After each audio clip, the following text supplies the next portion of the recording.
Good morning. Today we will study order of an element and subgroups. The order of an element G in a group G is the smallest positive integer n such that G raised to n equal to E. E here is the identity element of a group G. If the operation is that of addition, then this condition become and G equal to 0.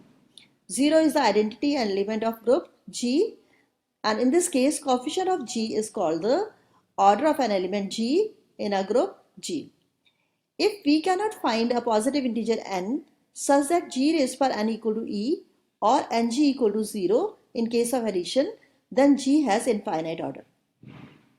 The order of an element G is denoted by writing two lines around G, or sometimes we denote it by writing G within the round bracket, and on the left side of the round bracket we write 0 or O in the superscript. So to find the order of an element G, we need to compute the sequences of product G, G square, G cube and so on until we reach the identity element for the first time. And if the operation is that of addition, we will compute G, 2G, 3G and so on until we reach the identity element for the first time to find the order of an element G. The exponent of this product is the order of G. If the operation is that of addition, then the coefficient of G is the order of G. See, in case of addition, we find the coefficient of G, and in case of other operations, we see the exponent of G. This is the order of G, and these products are carried out according to operations given in the group. If the identity never appears in the sequence, then G has infinite order.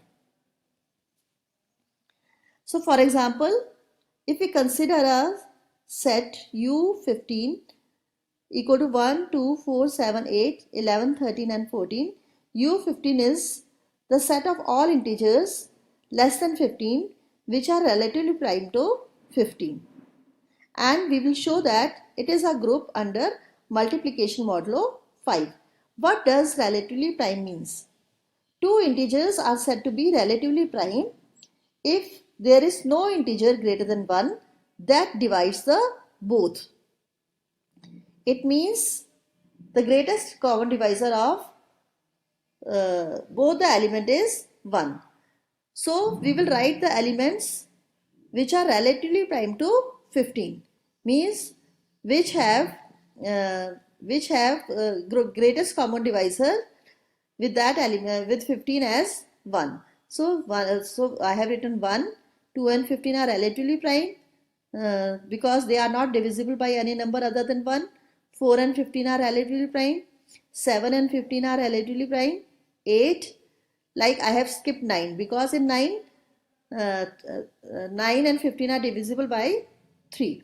So we will write those elements whose greatest common divisor is 1. So this is U15 is a set of all the integers less than 15 which are relatively prime to 15. We will write the elements here which are relatively prime to 15. So the number of these elements is 8. So the order of this group is 8. Now we will find the order of an element 7, just to demonstrate how to find the order of an element. So always take care of group operation whenever we find the order of an element. So here operation is multiplication modulo 15.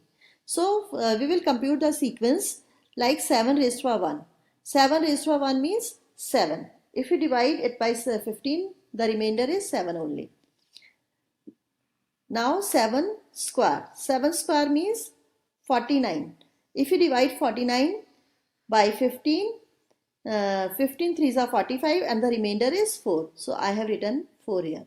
So always use the operation of the group to compute these sequences. G, G square, G cube and so on. So here the operation is multiplication modulo 15. So I have used here uh, multiplication modulo 15 to calculate 7 square. 7 square means 7 into 7 49. 49 divided by 15. 15 threes are 45. Remainder is 4. So I have written 4 here. 7 cube. 7 cube means 7 cube is 343. If we divide 343 by 15, the remainder is 13. So 7 cube is 13. 7 raised to power 4. 7 raised to power 4 is 2401.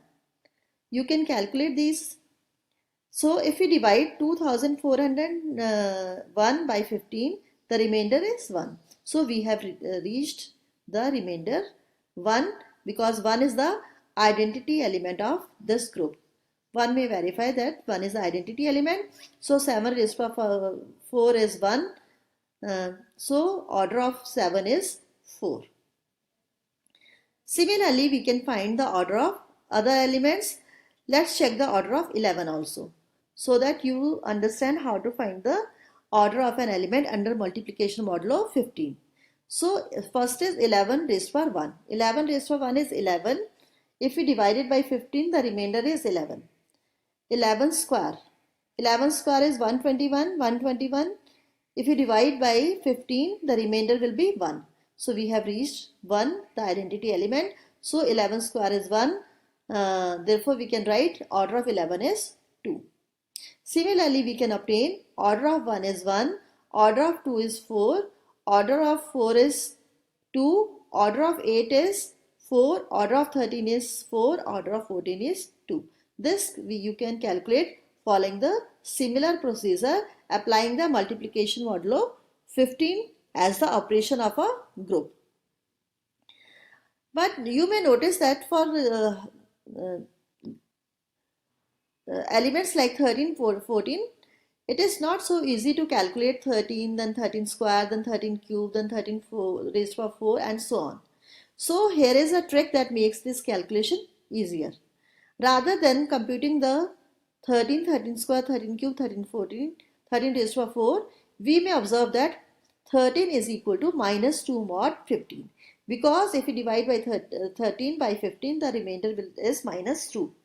So 13 is equal to 13 raised to power 1 is equal to minus 2 mod 5. So we will use this to calculate next term of the sequences. 13 square is equal to minus 2 whole square. Minus 2 whole square is 4. If we divide it by 15, the remainder is 4. So now it is easier to calculate. Rather than calculating 13 square is a big number which is 169. So the calculation is lengthy. So 13, instead of calculating 13 cube, we calculate 13 square is minus 2 and 13 is into 4. So it is minus 2 into 4. Because 13 is minus 2, 13 square is minus 2 square. So 13 cube is 13 into 13 square. So minus 2 into 4 is minus 8. Again, if you divide by 15, the remainder is 8.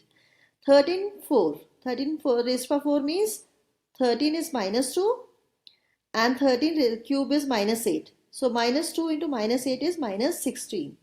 If you divide minus 16 by 15, the remainder is 1. So we have reached 1. So this is another way of calculating larger terms. You can also calculate by applying this procedure also. Calculate 13 square.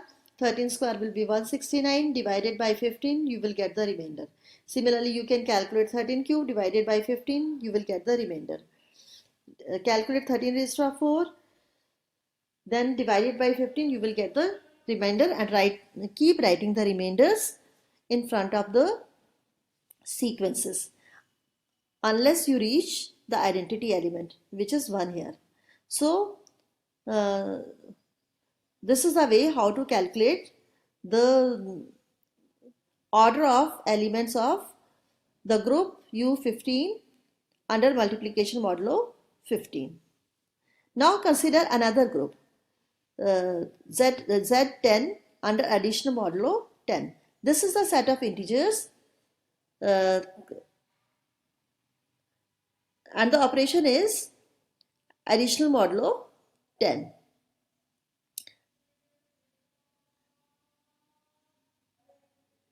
So in this case we will use the formula ng equal to 0 because 0 is the identity element for the set of integers. So 1 into 2 is 2, 2 into 2 is 4, 3 into 2 is 6, 4 into 2 is 8, 5 into 2 is 0. 5 2s are 10. If we divide 10 by 10, the remainder is 0 because the operation is additional modulo 10. So if we divide 10 by 10, the remainder is 0 and 0 is the additive identity of this group or simply identity of this group. So we have reached the identity. So coefficient of 2 is the order of this group. So coefficient of 2 is 5. So order of 2 is 5. Similarly, we can show that order of 0 is 1, order of 7 is 10, order of 5 is 2, order of 6 is 5. Here 2 into 2 means 2 plus 2. 3 into 2 means 2 plus 2 plus 2 and so on. If we consider Z under the ordinary addition, then every non-zero element has infinite order. Since the sequence A, 2A, 3A never includes 0 when A is not equal to 0. Suppose we want to find the order of 2 in this case. So 1 into 2, then 2 into 2, then 3 into 2, then 4 into 2, 5 into 2, up to infinity, we will never reach the identity element 0. So order of each element of this group is infinite except 0. Now subgroups. If H is a subset of a group G, then it will be a group if it itself is a group under the operation of G. We say that H is a subgroup of G. So for any subset to be a group, to be a subgroup of a group, it should be group in itself. It should satisfy all the properties of group. Then only it is a subgroup of G. If H is a subgroup of G but is not equal to G, then H is called the proper subgroup of G. The subgroup E is called the trivial subgroup of G because it is also a group in itself. This is a set containing identity element and this is called the trivial subgroup of G. A subgroup that is not E is called the non-trivial subgroup of G. Notice that Zn under additional modulo n is not a subgroup of Z under addition because in Zn the operation is additional modulo n. In Z operation is addition. Since additional modulo n is not the operation of Z. So for any subset to be a group, it should be a group under the operation of G. Operation should be same. When determining whether or not a subset H of a group G is a subgroup of G, one need not directly verify the group axioms. The next three results provide simple tests that suffice to show that a subset of a group is a subgroup. So first is, let G be a group and H is a non-empty subset of G. If AB inverse is in H, whenever A and B are in H, then H is a subgroup of G. And we use this result for almost majority of problems arising in group theory. If H is a non-empty subset of G, then if AB inverse is in G, for AB in H, then H is a subgroup of G. If the operation is that of addition, then instead of AB inverse we write A minus B is in H whenever A and B are in H. because in case of addition, minus b is the additive inverse of b. And then H is a subgroup of G. Here AB inverse is used according to the group operations. Since the operation of H is same as that of G, it is clear that this operation is associative. So next we show that E belongs to H. Since H is non-empty, we may pick any X belonging to H. It is given that H is non-empty subset of G. So we may pick some element X belonging to H. It means E is equal to X inverse. If X inverse is the X of X. In fact, all the elements of H are also element of G, and G is a group. So inverse of each of its element exists. So E is equal to X inverse. If we substitute A equal to X and B equal to X, then X is equal to A and X inverse is equal to B inverse. And AB inverse is given to be in H. It means AB inverse belongs to H. And if we choose A equal to E and B equal to X in the hypothesis, then we get AB inverse is equal to A we have substituted E, so this is E, and B we have taken to be X, so E X inverse, and E into X inverse is X inverse, and so X inverse belongs to H. So we have shown that associativity is elements satisfies associativity. There exists identity element in H, there exists inverse element in H. Now only closure property remains to satisfy in H. So we have xy is equal to x y inverse because inverse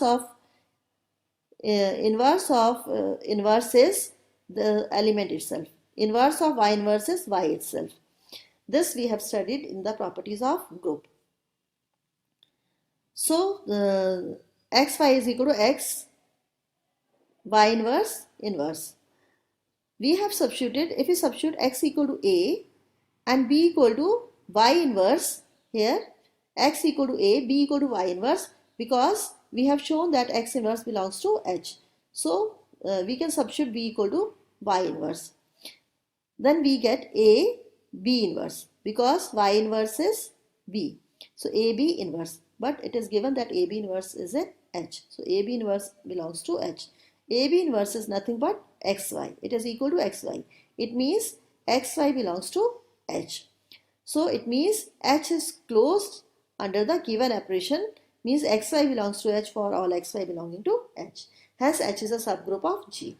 So we will use this property in group theory to show that any non-empty subset of a group G is a subgroup of G. So whenever we could prove that AB inverse is in G for A and B in H, then it means that H is a subgroup of G.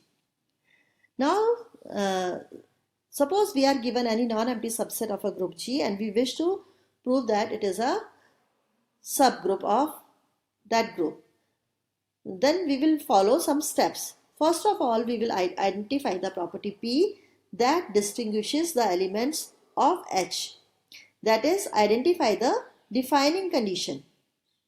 Next, we will prove that identity has this property. First, we will find the defining condition which distinguishes the elements of H from the elements of G.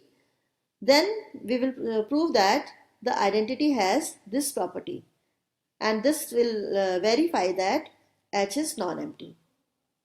Next, we will assume that two elements A and B have the property P, and then use the assumption of that A and B have the property P to show that AB inverse has the property P, because in the last result we have proved that if AB inverse belongs to H, then H is a subgroup of G.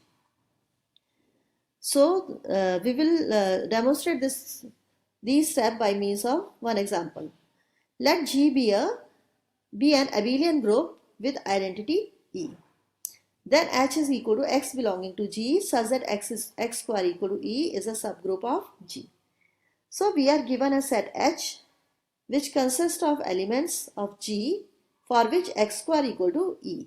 So our defining property of H is the condition X square equal to E, which we have identified.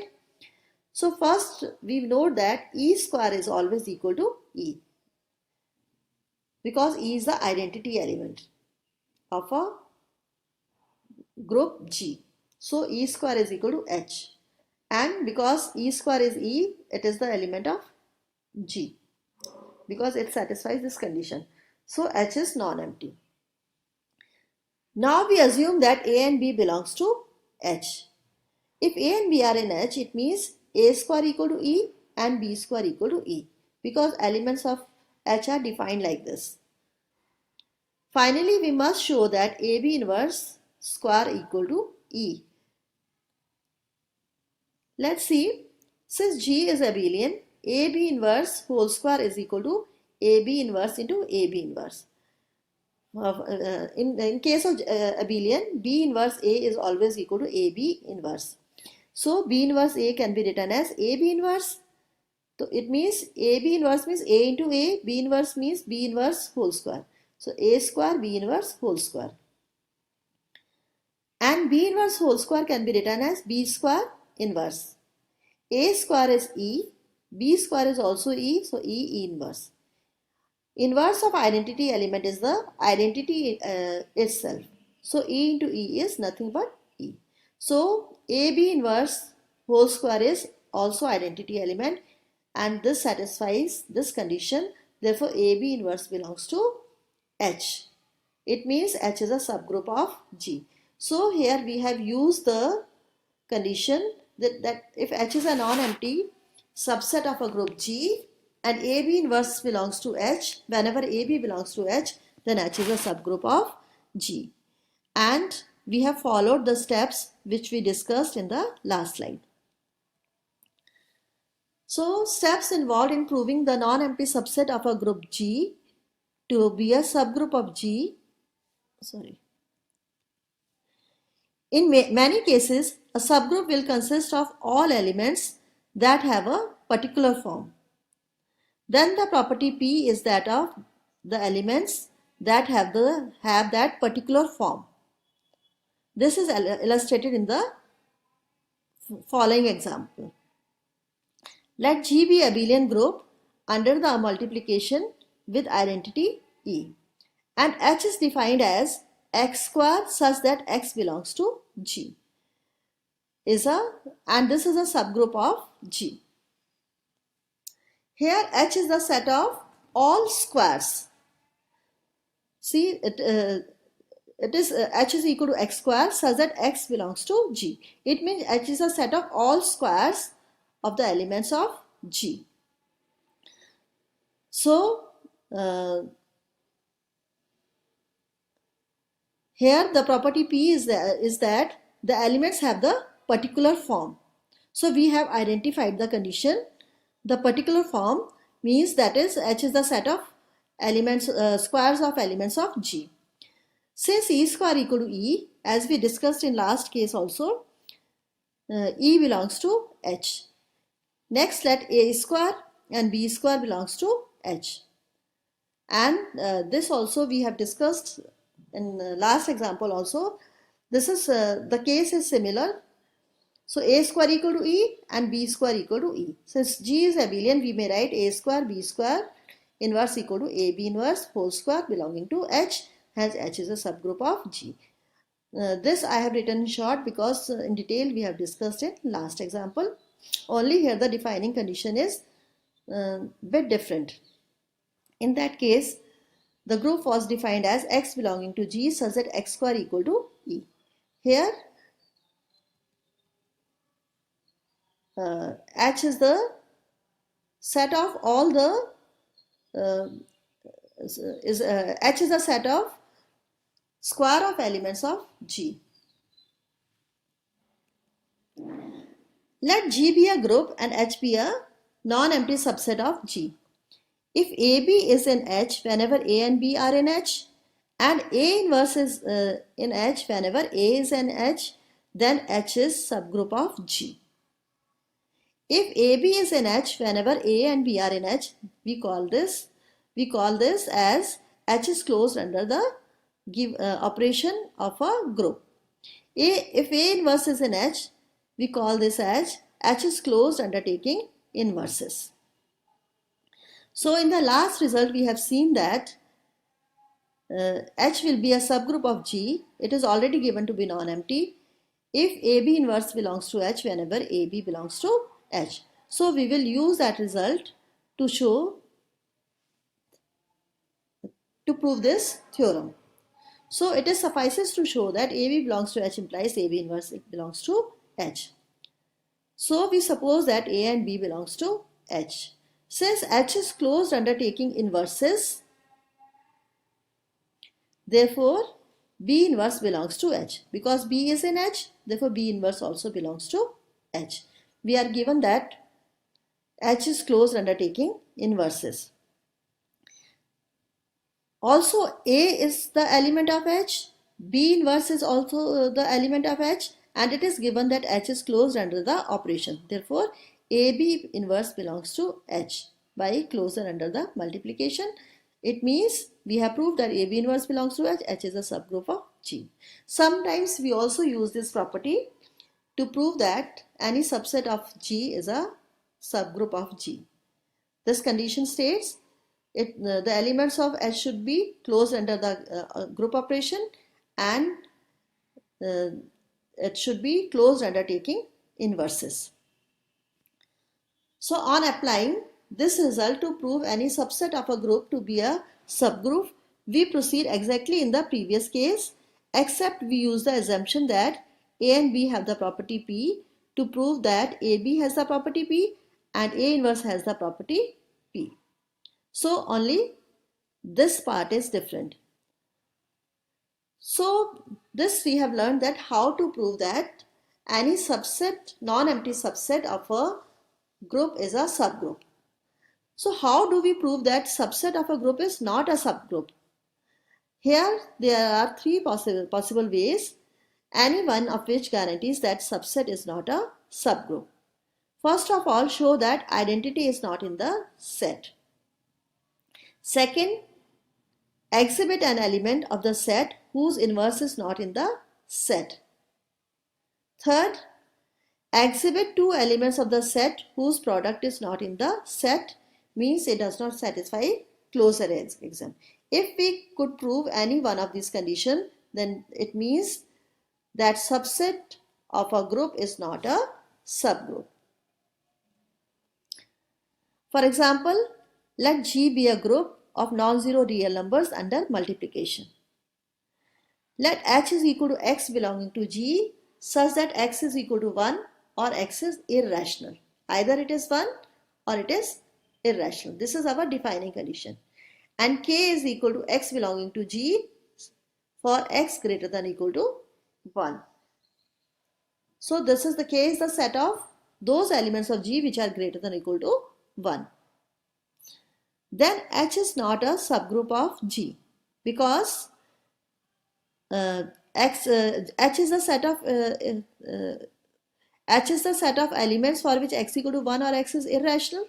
So under root 2 belongs to H because it is irrational.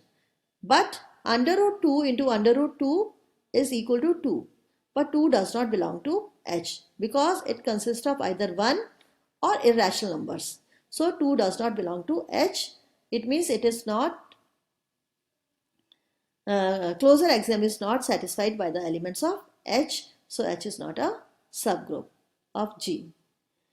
And K is also not a subgroup of G since 2 belongs to K but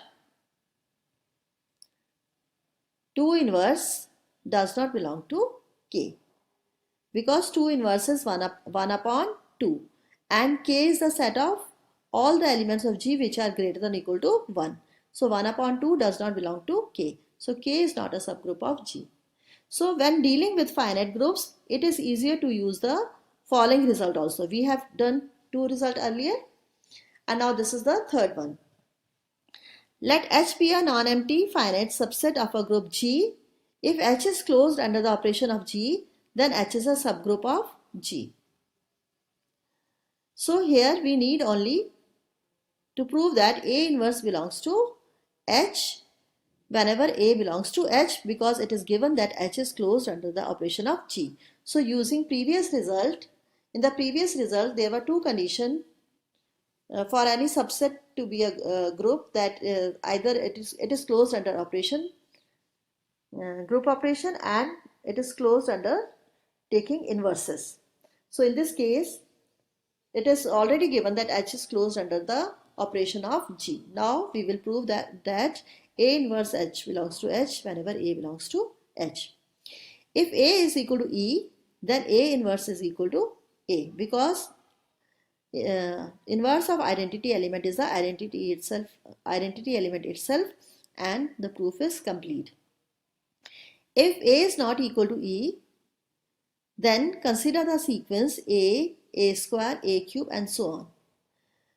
Because closure axiom is satisfied, H is closed under the operation of G, therefore A belongs to H. A square means A dot A also belongs to H, A cube also belongs to H. So all these elements belongs to H. Since H is finite, it is already given, it is a finite set. So not all of these elements are distinct. Say AI equal to AJ and I is greater than J. It means I minus J is equal to E. I have multiplied both sides by A raised to power minus J. So it is A raised to power I minus J, A raised to power J minus J means identity element. Since A is not equal to E and I minus J is greater than 1, thus A into I minus J minus 1 equal to I minus J equal to E, and therefore A raised to power I minus J minus 1 is equal to A raised to power A inverse, because A into I minus J minus 1 is A raised to power I minus J, and we have proved it to be E. So it means this element is the inverse of A. But I minus J minus 1 is greater than or equal to 1. It means A raised to power I minus J minus 1 belongs to H, and we are done. So whenever we are given H is a non-empty subset of a group G and we wish to prove that it is a subgroup of G or not, we may apply any one of these results. Thank you.